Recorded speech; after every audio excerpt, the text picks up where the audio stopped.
होगी, क्योंकि जो बॉलिंग थी आखिर के 10-15 ओवर्स में बिल्कुल ही पैदल हो गई थी, बहुत मार खाई इन्होंने, जिसकी वजह से कंट्रोल भी चला गया। तो ये अच्छी चीजें हुई हैं। श्रीलंका को हसरंगा का एक बहुत बड़ा दिन था, बैट के साथ भी बॉल के साथ भी 3 विकेट्स लिए उन्होंने, 50 भी किया, और एक डेंजरस ऑलराउंड क्रिकेटर है वो। 300 का टारगेट तो दे दिया, बट शुरुआत इंतहाई बुरी हुई थी। मुझे तो समझ ही नहीं आ रहा था कि हम तो कहते थे ना 90s, तब भी ऐसे नहीं होती थी भाई। ये कितना स्लो खेला हमने शुरू में। दो तीन चीजें कहूंगा स्लो खेलने के लिए। पहले तो ये कहूंगा ओडीआई में भी आपको टेस्ट मैच नजर आ गया होगा। बिल्कुल जाहिर है कि हम 10 ओवर में बना रहे हैं 28 रन और डॉट बॉल पे डॉट बॉल, डॉट बॉल पे dot ball. But Hasaranga, he almost took his team over the line. He was very close to snatch the victory from the jaws of defeat. This is what they call it. और कमाल की उसने बारी खेली है।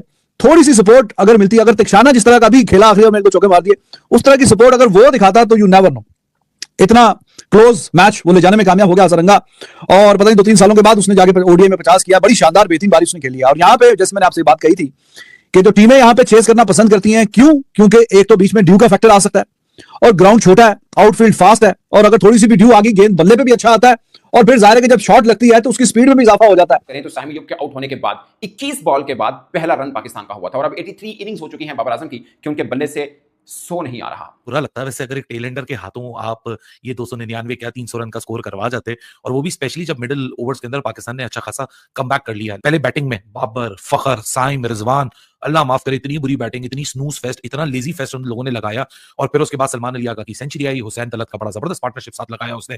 लेकिन जो मोहम्मद नवाज ने नीचे कैमियो खेला था ना, उसी के रनों ने आज पाकिस्तान को जितवाया, वरना पाकिस्तान के पास रन ना काफी थे। इन ऑल ऑनेस्टी पाकिस्तान ने बॉलिंग का आगाज अच्छा नहीं किया, लेकिन Haris Rauf in all honesty मुझे लग रहा था कि यार बॉलिंग अच्छी इतनी नहीं हो रही, लेकिन विकेट निकल रही है। लेकिन देखते देखते उसने 4 अच्छी विकेटें निकालनी पाकिस्तान के लिए। फिर हसरंगा ने आके जो आज इनिंग्स खेली ना यार, वो पाकिस्तान की हंसी छीन के चला जाता, क्योंकि शाहीन शाह अफरीदी जिन्होंने मिडिल ओवर्स के अंदर बड़ी बेहतरीन किस्म की कैप्टनसी की, उनकी कैप्टनसी भी अंडर पंप आ गई थी डेथ ओवर्स के अंदर। ऑल्दो पाकिस्तान ने भी 104 रन अपने लास्ट 10 ओवरों के अंदर बनाए थे, तो श्रीलंका भी इस चीज के लिए पुश कर रहा था। एक बल्लेबाज श्रीलंका के पास कोई और होता ना, आज श्रीलंका ने हसरंगा के साथ मिलकर हमारी हंसी छीन लेनी थी। उस फ्लैट विकेट के ऊपर पाकिस्तान की तरफ से पहले 10 ओवर के अंदर पावर प्ले के 60 बॉल्स के अंदर 46 डॉट बॉल बाबर आजम, साइम अयूब और फकर जमान ने खेली। जब आप अपने पावर प्ले के अंदर 46 डॉट बॉल खेलोगे और उसके बावजूद आप 300 करो, इसका मतलब यह है कि आपने रन कम किए हुए हैं, आपने रन कम किए हुए हैं। वो तो आप लोगों की किस्मत अच्छी है कि आज आगा, हुसैन तलत और नवाज, जो नवाज ने एंड के ऊपर रन कर दिए, जो नवाज ने आखिरी बॉल पे चौका मार दिया, वो बचा गया, वरना ये मैच गया था। ओ भाई, इस मैच में 295 का भी टारगेट होता, वो लेके चले गए वैसे। मैं इस मैच से पाकिस्तान की आगा, हुसैन तलत, हारिस रऊफ और नवाज, इन 4 प्लेयर्स को 11 में से साइड पे कर दो। बाकी 7 ने जो परफॉर्मेंस करके दिखाई है, really really disappointing. Saim fail हुआ।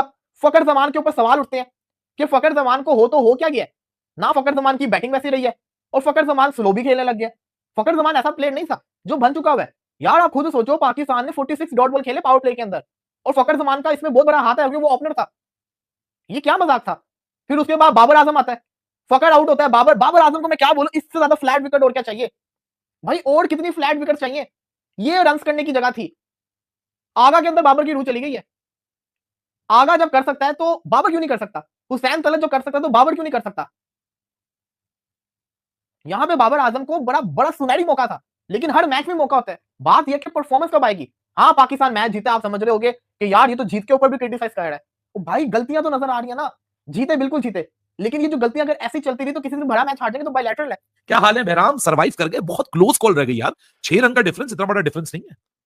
जी अली भाई, मैं बिल्कुल ठीक ठाक एंजॉयड द गेम। ऑब्वियसली इसमें कोई शक नहीं कि Pakistan should have one this more comfortably by the end, और अच्छी फाइट थी। श्रीलंका ने शानदार फाइट दी, बल्कि they were about to pull off a heist. Pakistan only managed to defeat Sri Lanka by 6 runs in the end, and you know they are 1-0 up in this 3 match ODI series. मगर इतना सबको अंदाजा हो गया होगा यहाँ पे कि Sri Lanka are very well capable of winning the remaining 2 games. And ठीक है, जीत आई आपकी यहाँ पे, but Pakistan made plenty of mistakes. कोई एक आधी गलती नहीं है, वो पेपर ओवर द क्रैक्स नहीं होनी चाहिए चीज। सारी इन मिस्टेक्स को आइडेंटिफाई कर इनके ऊपर काम होना चाहिए, and there were multiple errors. सबसे पहले तो I know Shaheen does well of course as captain, क्योंकि Pakistan even though they concede 75 runs for no wicket in the power play, 10 ओवरों में आप बहुत पिट गए। Pakistan does end up taking 7 wickets in the middle overs, जो कि फिर से मिडिल ओवर्स विकेट्स वाली हमें एक you know check box check होते हुए नजर आया। बट अगर मैं बहुत निटी ग्रिटीज में चला जाऊं कप्तानी के, आई थिंक शाहीन शाह अफरीदी ने जहां पे हारिस रऊफ को पावर प्ले में इंट्रोड्यूस किया, वहां पे उनको फहीम अशरफ या साइम अयूब को लेकर आना चाहिए था। ठीक है, मेरे ख्याल से शुरू से शुरू करते हैं जो आज पाकिस्तान के साथ हुआ। जीत तो हम गए, कन्विंसिंग विक्ट्री नहीं है, लेकिन यार तुम उस फेस को कैसे देखते हो जहां बिल्कुल ही आज तो आपने ऐसे ब्लॉक कर दिया बल्ले को। और एक बड़ी इंटरेस्टिंग बात बताता हूं, हमने 46 डॉट बॉल्स खेली थी शुरू की 60 बॉलों के अंदर, यानी शुरू के 10 ओवर में। श्रीलंका ने 36 डॉट बॉल्स खेली थी, लेकिन श्रीलंका एटलीस्ट शेल में नहीं पड़ा हुआ था फखर और बाबर की तरह। यार लिटरली आज फखर और बाबर ने जिस किस्म की बैटिंग की है, बिग कंसर्न ऑन देम। अपने आप से जाके सवाल करें, करना चाह क्या रहे हैं एक्चुअली। नहीं यार, that was really really painful to watch. बहुत ही मतलब मुश्किल एक फेज था वो एज ए क्रिकेट एनालिस्ट देखना, क्योंकि आपको पता ही है मॉडर्न डे क्रिकेट के अंदर, जो कि by the way this team keep saying कि हम मॉडर्न डे क्रिकेट खेलना चाहते हैं, उसके अंदर यार आप बॉलर खिलाए वो भी ऑलराउंडर से भरे थे। असरंगा कह सकते हैं कि बॉलर हैं, बट वो बेसिकली बॉलिंग ऑलराउंडर हैं, बैटिंग भी वो करते हैं। और बाकी 3 उनके रेगुलर बॉलर थे, इसमें ठिकसाना थे और बाकी उनके 2 फास्ट बॉलर थे। असरंगा उनके दूसरे स्पिनर के तौर पर थे। 5वें बॉलर की कमी उनको फील हुई। एक्चुअली में तो आप कह सकते हैं कि 2 रेगुलर बॉलर की उनकी कमी फील हुई। जब उन पर स्लॉग हुआ तो कोई बचाव नहीं हो पाया, श्रीलंका को भी ओवर करने पड़ गया, वो वाला नहीं हो पाया। मुझे लगता है कि ये टीमें जो लगती है ना, देखिए इतना बड़ा गैप बन जाता है और फिर इतने ऑलराउंडर्स खिला के आप वहां तक पहुंचे नहीं है। अगर एक 2 सिचुएशन के अंदर ऐसा लगा कि श्रीलंका मैच को लेके जा सकता है, ऑलमोस्ट 150 स्कोर हो चुका था, 140 प्लस के ऊपर उनके चौथे समरा विक्रम आउट हुए थे। जो बाबर आजम ने कैच पकड़ा था वो बहुत ही शानदार कैच था। मुझे लगता है कि वो शायद जितना मैंने मैचेस देखे इस साल उस जैसा कैच मैंने नहीं देखा। हो सकता हुआ बट मैंने नहीं देखा। कमाल कैच था बाबर आजम का। और उसके बाद बाबर आजम जब खड़े होते हैं और जो स्माइल पास करते हैं, फिर सभी खिलाड़ी आके उनको जो हक करते हैं, वो बहुत खास था। अच्छा, 1-2 खास पॉइंट है जो जिनको मेंशन करना बहुत जरूरी है। एक ये कि लगातार चौथी मरतबा ऐसा हो चुका है, लगातार चौथी मरतबा ऐसा हो चुका है कि पाकिस्तान ने पावर प्ले में कोई विकेट नहीं गिराई है। शायद 10 ओवर में 72 run, if I am not wrong, Sri Lanka के, जो कि बहुत रन होते हैं, कोई विकेट नहीं। इससे पहले 3 लगातार मैचें जो साउथ अफ्रीका खेला, अगरचे वो सीरीज हार के गया, मगर पाकिस्तान ने विकेट नहीं गिराई थी पहले पावर प्ले के अंदर। तो ये एक खास पॉइंट है। और बाई चांस ये है कि पाकिस्तान ने शायद 28 या 24 रन किए थे, हमारी विकेट भी गिरी थी। हम कोई ज़्यादा अच्छी इकॉनमी नहीं थी, मगर उन्होंने 70 प्लस रन किए थे, विकेट भी नहीं गिरी थी। शुरुआत का उनका बड़ा ज़बरदस्त था, बाद में ऊपर नीचे विकेट, खासकर कुशाल मेंडिस जो हैं वो वैसे T20 एशिया कप में भी 0 पे आउट हुए थे। वो उनके तगड़े बल्लेबाज हैं, मैं उनको सबसे तगड़ा मानता हूँ पूरी श्रीलंका की टीम के अंदर। वही रन नहीं कर पाएगा। चेन्नई शंका भी अच्छा खेलते हैं, उन्होंने इंडिया के खिलाफ एशिया कप में 100 किया था, मगर कुशाल मेंडिस का आते ही आउट हो जाना, इनसाइड एज और बोल्ड हुए, वो उनको शायद थोड़ा सा महंगा पड़ गया था। अदरवाइज कहानी मतलब बॉल थोड़ी सी बारी लेते ऐसी पिच के ऊपर तो शायद रहा। मुझे पहले भी था कि पाकिस्तान श्रीलंका को स्पिन ट्रैक नहीं देगा जो हमने साउथ अफ्रीका को दिया, क्योंकि श्रीलंका को स्पिन ट्रैक देने का मतलब है अपने पांव पर कुल्हाड़ी मारना, और शायद फास्ट ट्रैक भी नहीं दिया, बैटिंग ट्रैक ही दिया, जो मैं अज्यूम कर रहा था पहले से। मैंने कल परसों वीडियो की थी कि मुझे लगता है कि पाकिस्तान शायद बैटिंग ट्रैक की तरफ आए, क्योंकि श्रीलंका को बॉलिंग ट्रैक भी देना, फास्ट बॉलिंग स्पॉट भी देना शायद थोड़ा सा रिस्की हो सकता है। स्पिन देना तो टोटली रिस्की है, बैटिंग ट्रैक बना लें, थोड़े रन बन जाए। अगर टॉस का एडवांटेज श्रीलंका के पास था आज, और मैं यकीन माने इस जीत को अफ्रीका की निस्बत बेहतर जीत मानता हूं, क्योंकि अफ्रीका की टीम उस तरह की कंप्लीट टीम नहीं थी। श्रीलंका अगर हार गया, कहने को 11 मैचेस में 10 पाकिस्तान जीता है। Last 11 matches between Pakistan and Sri Lanka 10 Pakistan जीता है। वैसे अलग बात है कि ये जो मैच हुआ पिंडी के अंदर, ये 6 वर्षों में तीसरा मैच था। इससे पहले से 2 ही मैच खेले हैं। एशिया कप 2023 में जो पाकिस्तान हार गया था, लास्ट ओवर में जमान खान ने किया था, और वर्ल्ड कप 2023 जो पाकिस्तान जीत गया था, 300 प्लस रन चेस किए थे, जब अब्दुल्ला शफीक और मोहम्मद रिजवान ने 100 किया था और कमाल बारी ली थी। अच्छा, दोनों के बीच में आखिरी 2 मैचेस में 2 खिलाड़ी चले थे। पाकिस्तान की तरफ से मोहम्मद रिजवान ने रन किए थे, उनकी तरफ से कुशल मेंडिस ने रन किए, मगर इस मैच में दोनों ही रन नहीं कर पाए। बट समान आगा है ना, तो टेंशन किस बात की। वनडे फॉर्मेट में ही इज द मोस्ट, जिसे बोलते हैं ना, responsible batter from Pakistan side in this year, वो आप कह सकते हैं। वर्ल्ड वाइड में मैं बता दिया आपको कि 3रे नंबर पर है। But coming back to Babar Azam के बल्ले से रन 100 ना, वो भी फायदा। और फिर बॉलर्स के हाथ में गेंद ड्राई हो तो अच्छी ग्रिप बनती है, अगर गेंद गीला हो तो फुल टॉस भी जा सकती है, यॉर्कर मारने की कोशिश करे तो वो फुल टॉस जाए तो वेस्ट हाई नो बॉल कुछ भी हो सकता है। और एंड पे जिस बॉल पे नसीम शाह ने आउट किया असरंगा को, बाउंड्री पे कैच अच्छा पकड़ा बाबर आजम ने, तो थोड़ा सा टच एंड गो ही था, एक आधा और इंच ऊपर नीचे होती, नीचे तो खैर थी, ऊपर होती तो नो बॉल भी हो सकता था। तो हसरंगा बहुत ही बेहतरीन और शानदार खेला, और पाकिस्तान बेशक बाबर आजम ने बहुत अच्छा कैच पकड़ा एंड पे भी, और स्लिप में भी बड़ा अच्छा कैच पकड़ा, लेकिन ओवरऑल जो फील्डिंग है that was quite pathetic. Slip में कैच उठा, फिर फखर जमान से आउटफील्ड में कैच उठा, इतना मतलब ऊपर गेंद गया हुआ है भाई, इतना टाइम है कि आप उसके आजो नीचे गेंद के, वो इंतजार कर रहे हैं कि हाँ जी अभी आएंगे गेंद के नीचे, अभी आएंगे, वो आगे गेंद पे पहुंचा ही नहीं, हालांकि इतना ऊपर बॉल गया था। तो इसके बावजूद कि बहुत बेकार बीच में फील्डिंग की है, कुछ अच्छे कैचेस भी पकड़े, लेकिन ज्यादातर जो फील्डिंग है वो उस लेवल की नहीं है, इंटरनेशनल लेवल की जो होनी चाहिए। तो एंड पे आप ये देखिए कि बड़ी मुश्किल से बचत हुई है, टू बी वेरी ऑनेस्ट। और श्रीलंका उन्होंने बहुत अच्छी फाइट की है, 6 रन से वो हारे जरूर हैं। हाँ, ये बात ठीक है कि श्रीलंका ने कभी 300 रन का टारगेट पाकिस्तान के खिलाफ चेज नहीं किया, लेकिन अगर कोई मैदान है कि जिसमें चेज हो सकता था तो वो यही मैदान है रावलपिंडी का, यहां पे ही चेज होता है। और hats off to Sri Lanka the way they fought after considering the fact कि उनकी 6ठी विकेट गिर गई थी 191 पे, और 7वां आउट हो गया था 210 पे कमिंटो मेंडिस। तो जो 7 विकेट गिर गई थी उसमें जो भी उनके बैटिंग कर सकते थे सारे के सारे निकल गए थे, सिर्फ एक हसरंगा था, वो भी आपको पता है कि बॉलिंग ऑलराउंडर आप कहना चाहते हैं तो वो बॉलिंग ऑलराउंडर है, वो बॉलिंग का जादूगर है। तो उसने आके मैच को इतना डीप लेके गया और आखिरी ओवरों तक जाके अभी at the end of the day एक आधी गेंद का मार्जिन 6 रन से जीते हैं, तो 1-2 गेंदों का डिफरेंस इधर उधर, और वो किस्मत अच्छी थी कि वो हसरंगा का जो कैच है वो बाउंड्री पे पकड़ लिया गया, वरना आपने देखा है कि गेंद थोड़ा सा वेट हो तो बाउंड्री पे वो गेंद हाथ से लग के बाहर भी निकल चला जाता, बल्कि छक्का भी हो जाता, कैच लेने के बजाय उल्टा छक्का। तो बहुत ही क्लोज मैच ये हो गया, बियॉन्ड एक्सपेक्टेशन। हालांकि जब 7 खिलाड़ी आउट थे 210 पे, Sri Lanka they were nowhere even close, but end पे जाके फिर पाकिस्तान ने अपने नर्व्स पे काबू रखा और मैच जीतने में कामयाब हो गया, वरना हसरंगा उसके इरादे बड़े खतरनाक थे और पाकिस्तान इनको काफी मेहनत करनी पड़ेगी, खास करके फील्डिंग डिपार्टमेंट में। बैटिंग में तो हम पहले बात कर चुके हैं ना, तो दोनों इनिंग्स जो रही है पाकिस्तान की और श्रीलंका की, जरा डिफरेंट माहौल रहा है। पाकिस्तान शुरू में बिल्कुल अल्ट्रा टेस्ट अप्रोच से बैटिंग की थी, इन्होंने 30 ओवरों में सिर्फ 120 रन डाले थे 30 ओवरों में, अगले 20 ओवरों में 180 किया पाकिस्तान ने, और आखिरी 10 ओवरों में 100 रन पाकिस्तान ने 100 से ज्यादा रन ऐड किए। लेकिन श्रीलंका का शुरू के ओवर्स बड़े शानदार थे, बड़े बेहतरीन थे, और पाकिस्तान ने जो वाइड्स करवाई, लेकिन इसकी वजह यह थी कि पिच इतनी अच्छी नहीं थी, डबल पेस पिच थी। और आपने देखा होगा कि पाकिस्तान की जो 30 ओवर्स की जो इनिंग्स है, बॉल इतना अच्छा बैट पे नहीं आ रहा था, चाहे वो फकर खेल रहा हो, चाहे वो बाबर खेल रहा हो, चाहे वो शुरू में आगा खेला या अपना साइम खेला, जिस तरह का बॉल आता है पिंडी में उस तरह का बॉल बैट पे नहीं आ रहा था। लेकिन ये बहुत ज्यादा, ये खुद भी बहुत ज्यादा डिफेंसिव है। ये मेरा पॉइंट है अगला कि बासित भाई जैसा भी हो ना, 10 ओवर में 45 डॉट बॉल्स दिमाग घुमा देने वाली बात है ना। 10 ओवर में 45 डॉट बॉल्स, फिर उसके बाद आपका 4 ओवर में मेरा ख्याल है 17 रन थे और 7 ओवर में या 14 रन थे और 7 ओवर में हुई थी लगातार 3 मेडन। 3 ओवर मेडन, बिल्कुल सही कहा आपने।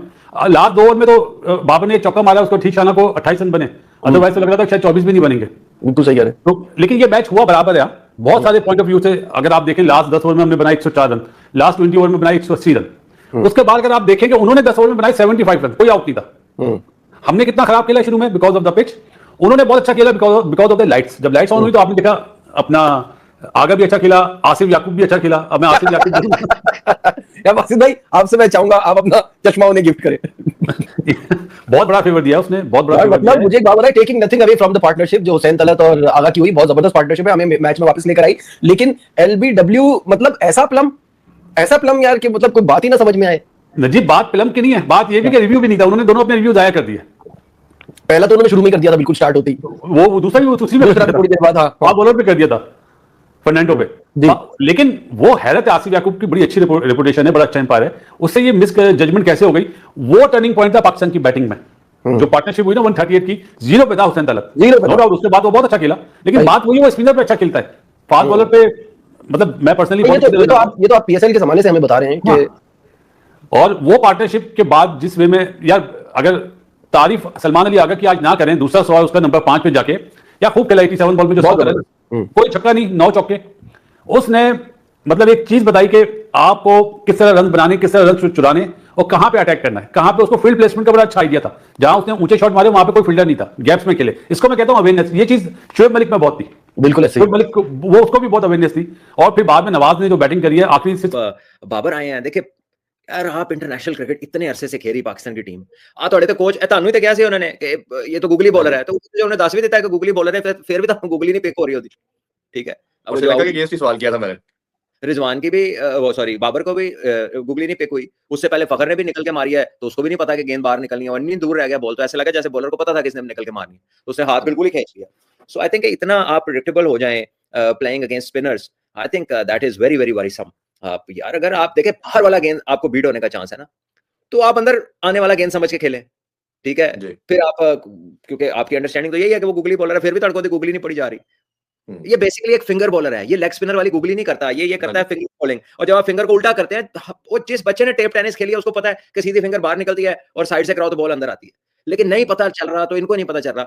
10-10 साल से इंटरनेशनल क्रिकेट खेल रहे हैं यार, तो उसी हाथी ने एक और है भी कि नहीं, कोई नया स्पिनर आ गया है, कई सालों से उसके खिलाफ खेल रहे हैं यार आप लोग। ये भी रिसेंटली एशिया कप में हमने देखा जिस तरह इसने आगे लगाया था, 4-5 आउट किए थे हमारे, तो मतलब अजीब बात है। फिर उसके बाद मेरा ख्याल है आगा और डेफिनेटली हुसैन तलत दोनों ने बहुत उम्दा बारी ली। वहां पे प्रेशर भी था, विकेटें भी गिरी हुई थी और कह लीजिए कि एक अपना प्लेसेस का प्रेशर भी होता है। हुसैन तलत को भी रन की जरूरत थी। आगा सलमान ऑल्दो के पीछे भी उन्होंने थोड़ा कह ले बैटिंग उनकी बेहतरी की तरफ जा रही थी, लेकिन इस तरह की नॉक जो है ये उनके कॉन्फिडेंस के लिए और उनकी प्रेजेंस के लिए बड़ी जरूरी थी कि वो बड़े रन करें।